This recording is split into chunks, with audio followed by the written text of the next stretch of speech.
এনবিএসটিসির বাস পরিষেবায় হল হকিকত খতিয়ে দেখলেন সংস্থার ম্যানেজিং ডিরেক্টর। মঙ্গলবার সকালে ম্যানেজিং ডাইরেক্টর দীপঙ্কর পিপলাই প্রথমে এনবিএসটিসি বালুরঘাট স্ট্যান্ডে পৌঁছন। সেখানে পরিকাঠামোগত যাবতীয় বিষয়গুলো পরিদর্শন করেন। একই সঙ্গে বালুরঘাট থেকে কোচবিহার এবং কলকাতা সহ দূরপাল্লার বাসগুলোর সম্পর্কে খোঁজ খবর নেন। অন্যদিকে কর্মীদের বেতন পরিকাঠামো সহ অন্যান্য সমস্যাগুলো নিয়ে কর্মী ইউনিয়নের প্রতিনিধিদের সাথে বৈঠক করেন।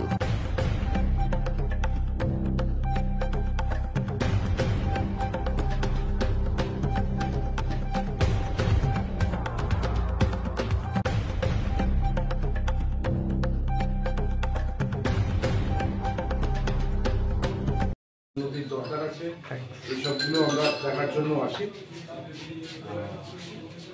তার ফলে আমরা নতুন নতুন কিছু ইনপুট পাই, কোথায় উন্নতি করার দরকার আছে, কোথায় আমাদের কেন্দ্রীয় তরফে হস্তক্ষেপের দরকার আছে, কোথায় ডিভিশন লেভেলে কাজ করতে হয়ে যাবে, বা কোথায় ডিপো লেভেলে আরও যত্ন নেওয়ার দরকার আছে, এগুলো আমরা দেখি এবং এগুলো আমরা সাজেস্ট করে যাই। আর যেগুলো আমাদের ছাড়া, যেগুলো সেন্ট্রাল লেভেল ছাড়া কেউ করতে পারবে না, সেগুলো আমরা যথোপযুক্ত ব্যবস্থা নিই।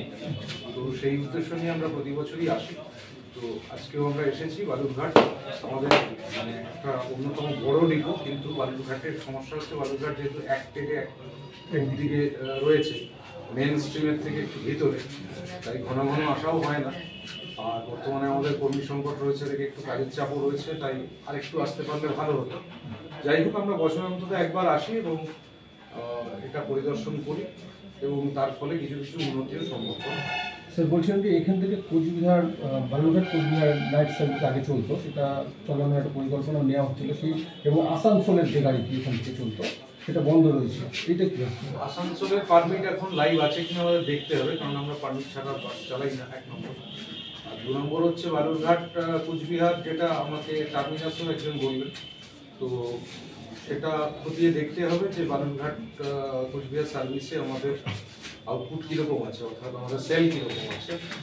আমাদের বর্তমানে যেহেতু তীব্র কর্মী সংকট রয়েছে, ড্রাইভার এবং কন্ডাক্টরের একটা বড় রকম সংকট রয়েছে, তো তার জন্য আমরা অলাভজনক বা অপেক্ষাকৃত কম লাভজনক যেগুলো, সেগুলো পরিহার করে যেগুলো অপেক্ষাকৃত বেশি লাভজনক রুট আছে, সেই রুটগুলোর উপর জোর দিয়ে থাকি। তো এখন বালুরঘাট কোচবিহার রুটে মানে কী রকম রেসপন্স আছে, কীরকম সেল আছে, সেটা দেখে নিয়ে তারপরে আমরা এটার উপর ব্যবস্থা নেব। যদি দেখা যায় যে হ্যাঁ সম্ভাবনা আছে এবং সেল ভালো আছে, তাহলে পরে আমরা চেষ্টা করবো যে অন্য জায়গা থেকে যদি অপেক্ষাকৃত কম লাভজনক রুট থেকে এই রুটে ডাইভার্ট করা যায়। কর্মী সংকট স্যার কত রয়েছে, মানে কর্মী সংকটের সংখ্যা কেমন কি রয়েছে? কর্মী সংকট বলতে বর্তমানে আমাদের অফিসার, মানে ইন সার্ভিস অফিসার রয়েছেন 10 জনও হবে না সব মিলিয়ে, এবং যেগুলো নিয়মিত কর্মচারী তার সংখ্যাটা আমাকে নিয়ে 350 খুবই কম সংখ্যায় রয়েছে। কারণ জানেন এনবিএসটিসি আমাদের টোটাল 12টা জেলাতে সক্রিয় রয়েছে, তাদের স্টেশন রয়েছে, এবং সেই সঙ্গে আমাদের ক্রু অর্থাৎ ড্রাইভার এবং কন্ডাক্টর সেখানেও সংকট রয়েছে। আমাদের যে ড্রাইভার, কন্ডাক্টর এবং মেকানিকের যে সংখ্যাটা রয়েছে 1850, যেটা সরকারের অনুমোদিত সংখ্যা, সেটার থেকেও মোটামুটি 150 জন কম রয়েছে। কারণ কেউ 60 বছর বয়স হয়েছে, কেউ মারা গেছেন দুর্ভাগ্যজনকভাবে, তো সেই জায়গাগুলো ফাঁকা রয়েছে। এবং এজেন্সির থ্রু দিয়ে আমাদের 461 জন ড্রাইভার কন্ডাক্টর রয়েছে, সেটা পুরোপুরি রয়েছে। কিন্তু বর্তমানে আমরা যেটা আমাদের বাস প্রতিদিন বেরোয় 550 থেকে 580, আমাদের একটা চেষ্টা রয়েছে যে এই সংখ্যাটাকে যদি আমরা 650-এ নিয়ে যেতে পারি, তো তার জন্য আমরা ট্রান্সপোর্ট ডিপার্টমেন্টের কাছে প্রাথমিকভাবে 215 জন ড্রাইভার এবং 140 জন কন্ডাক্টরের দাবি রেখেছিলাম। পরবর্তীকালে সেটা সংশোধন করে 200 জন ড্রাইভার, 111 জন কন্ডাক্টর, সেটা আমরা দাবি রেখেছি। তো ওখান থেকে একটা আশ্বাস আছে যে হয়তো অন্ততপক্ষে 100 জন ড্রাইভার বা 100 জন কন্ডাক্টর, অন্তত নিরেন পক্ষে 50 জন ড্রাইভার 50 জন কন্ডাক্টর পাওয়া যাবে, এরকম একটা আভাস আছে। তো যদি 100 জন ড্রাইভার 100 জন কন্ডাক্টরও পাওয়া যায়, তাহলে আমরা খুব সুচারুভাবে 650 মতন বাস প্রতিদিন নামাতে পারবো। আমাদের বাসেরও একটা সংকট রয়েছে, কারণ 3 বছরের আগে 22শে অগাস্টে আমি যখন আসি, তখন আমাদের টোটাল ফ্লিটের সংখ্যা ছিল 948। বর্তমানে সেই সংখ্যাটা নেমে এসেছে 706, কারণ আপনারা জানেন যে সরকারি বাস 15 বছর বয়স হয়ে গেলে সরকারি নিয়ম অনুযায়ী আর চালানো যায় না। এই কারণে আমাদের অনেক ভালো অবস্থায় থাকা বাসও ছেড়ে দিতে হচ্ছে, তো সংখ্যাটা অনেক কমে গেছে। অতি সম্প্রতি আমাদের স্যাংশন হয়েছে 67টা সিএনজি বাস, ডিজেল বাস লাস্ট আমরা পেয়েছিলাম 9টা, তো 67টা সিএনজি বাস আমরা পাচ্ছি। তো সেইগুলো পেলে আমাদের ফ্লিটের সংখ্যাটাও বাড়বে তাহলে, এবং এদিকে যদি ড্রাইভার কন্ডাক্টর বাড়ে তো তাহলে পরে আমরা খুব সুচারুভাবে 650 বাস প্রতিদিন নামাতে পারবো। বালুরঘাট শহর থেকে কি বাস নতুন করে বাস দেওয়া হবে কোনো? দেখুন, বর্তমানে তো নতুন বাস বলতে যেটা বললাম 67টা সিএনজি বাস হবে। এবারে সেই 67টা সিএনজি বাস এই মুহূর্তে বালুরঘাটে দেওয়া যাবে না, তার কারণ এখানে সিএনজি স্টেশন এখনো নেই। আমরা রায়গঞ্জ পর্যন্ত সিএনজি উৎস পেয়ে গিয়েছি, আমাদের রায়গঞ্জ থেকে কোচবিহার পর্যন্ত সিএনজির বাস চলছে। মালদাতে এবং বহরমপুরে আমাদের যে ডিপো সেইখানেই সিএনজি স্টেশন হওয়ার কথা, সেগুলো হলে আমরা কলকাতা পর্যন্ত চালাতে পারবো। আর এদিকেও যদি সিএনজির লাইন আস্তে আস্তে চালু হয় তাহলে কোনো প্রাইভেট ফ্র্যাঞ্চাইজির থেকে গ্যাস নিয়েও আমরা চেষ্টা করবো চালাতে। আপাতত আমাদের ডিজেল বাসই চালাতে হবে। তো আমরা যদি 67টা নতুন সিএনজি বাস পাই তাহলে কিছু ডিজেল বাস হয়তো বালুরঘাট ডিপোকে দেওয়া যেতে পারে, যেটা এক্সিস্টিং ফ্লিটে রয়েছে। স্যার বলছিলাম যে কিছু যাত্রীরা সমস্ত যাত্রী একটা এখানে বাস দেওয়া হয়, সেগুলো পুরোনো বাসগুলোকে আবার এই ডিপোতে প্লেস করা হচ্ছে। অভিযোগটা সম্পূর্ণ মানতে পারলাম না, কারণ 2023-এর ডিসেম্বরে আমরা 43টা বাস হাতে পাই ডিজেল বাস, তার থেকে কিন্তু কিছু বাস এখানে দেওয়া হয়েছিল। আচ্ছা, আর পরবর্তীকালে আমরা পেয়েছিলাম মাত্রই 9টা ডিজেল বাস, তো তার থেকে দেওয়া সম্ভবপর হয়নি, পুরো ইনভেস্টিসতে সেগুলো দিতে হবে।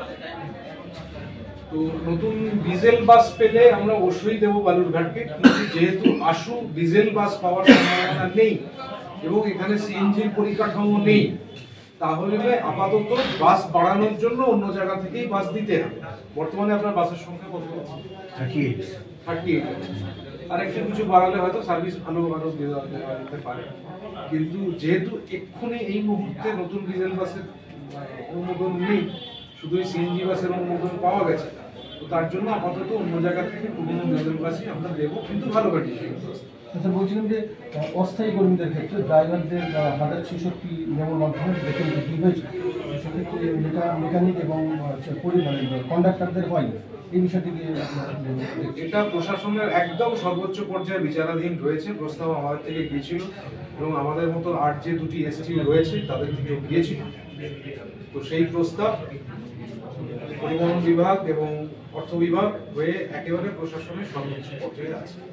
আর স্যার, বালুরঘাট যে আছে সেখানে বিভিন্ন বিল্ডিংগুলো পুরনো হয়ে গেছে এবং বাস টার্মিনাসেও একটা বিল্ডিং করার প্রস্তাব ছিল, তো সেটা কতদূর গিয়েছে?